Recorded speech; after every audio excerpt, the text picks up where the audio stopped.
Welcome to Part 5 of our Introduction to Sp2013. In this part, we're going to talk a little bit about the course information and course content. So let's get started. Let's look into our course information folder right here. In the course information folder, you'll see section information and our final exam schedule, office hours, tentative course schedule, and the different tables that you need in Sp2013. You'll find the tables for Sp2013 in different folders just for ease of you finding and using it. And as again you can see, which I'm stressing once again, if you email me, please put Sp2013 and your section number. It's very important. I have 4 classes and about 400 students, so it's real important for me to know who you are and in which class that you're in. So let's look at the section information final exam schedule. If you go into that folder, what you're going to find here is section information. What is in that section information folder? Here's the section and exam information. What it shows you is each section of Sp2013 that's taught on the Fairfax County campus, the classroom that it's in, the regular meeting time, the instructor that teaches it, and the exam day and time, the graduate teaching assistant that is assigned to that section who will be doing the grading and answering questions on the discussion board. I also have all the email addresses to each of the graduate teaching assistants and to each of the instructors. Now you can utilize any of the GTAs and any of the instructors for Sp2013 because we're a coordinated course, so we all know what's going on and can answer questions. You do not need to go to your specific GTA's office hour. Any GTA is fine. We just assign GTAs to each section because they will help us grade and answer discussions, the discussion board on Blackboard. Now as you can see, for your exam day and time, it's not posted yet because I have to wait 2 weeks until the semester starts in order to get a classroom to get our exam and our midterm classrooms. So very soon those dates and times will be up, and you are responsible to getting on the campus on those days. You will have plenty of notice, at least a month's notice, to get and to make arrangements through your work and or your schedule to make those meeting times, and I will provide 2 different times in which for you to take your midterm and your final. If you cannot make those, and then you're responsible for getting your exam proctored at a local library or a testing center at a local university. You need to set it up, you need to get it approved through me, and then set up the time and place, and it has to be done within that week that the test, midterm, or final is given. Next are the office hours that we have.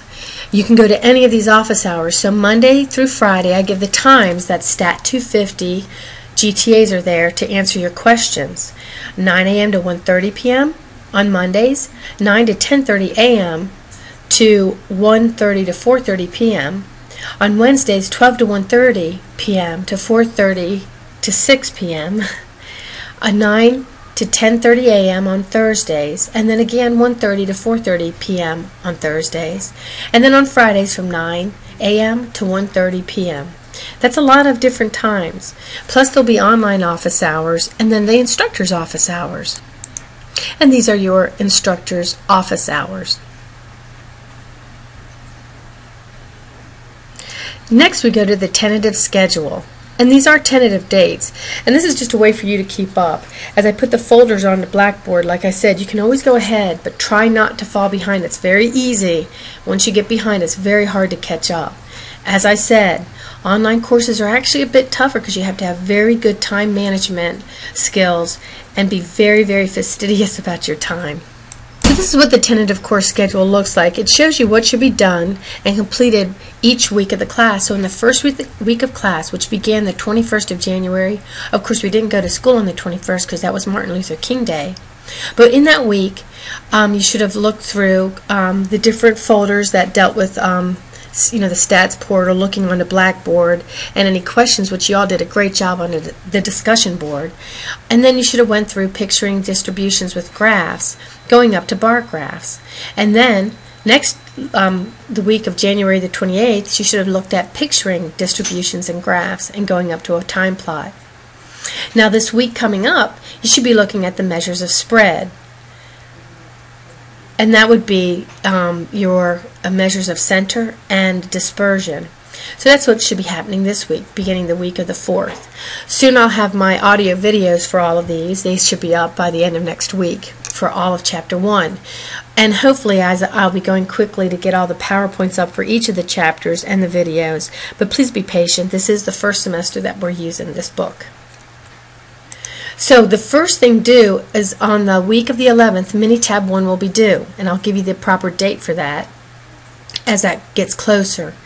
Now, I haven't even put up any of the Mini-Tab assignments, so don't worry about that yet. I'll flag you when they're up. And there'll be audio tapes to help you through doing your Mini-Tabs. If you look further, your first homework assignments are due on the 24th of February, which is a Sunday, and most of our things will be due on Sunday, as I stated earlier.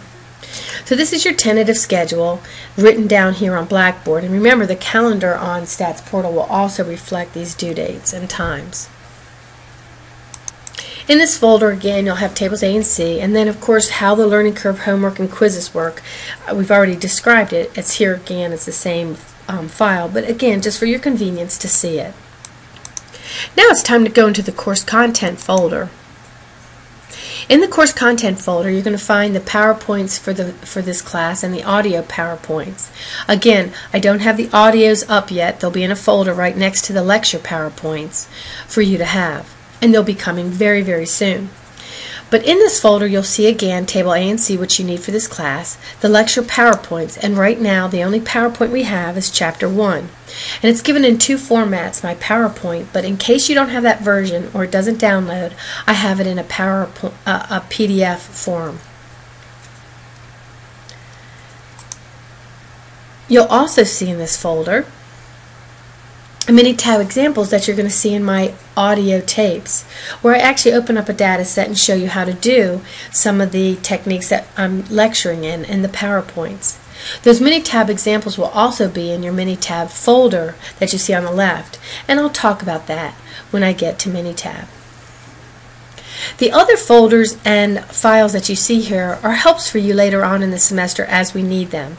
So everything that I do in an audio PowerPoint, you'll have something referenced here on Blackboard for you to look at. So if you never look at an audio PowerPoint, you'll still have all the helps that you see here on Blackboard. I hope you found this part 5 to be helpful as to where to find certain information. Thank you, and we'll be doing part 6, which will be Mini-Tab.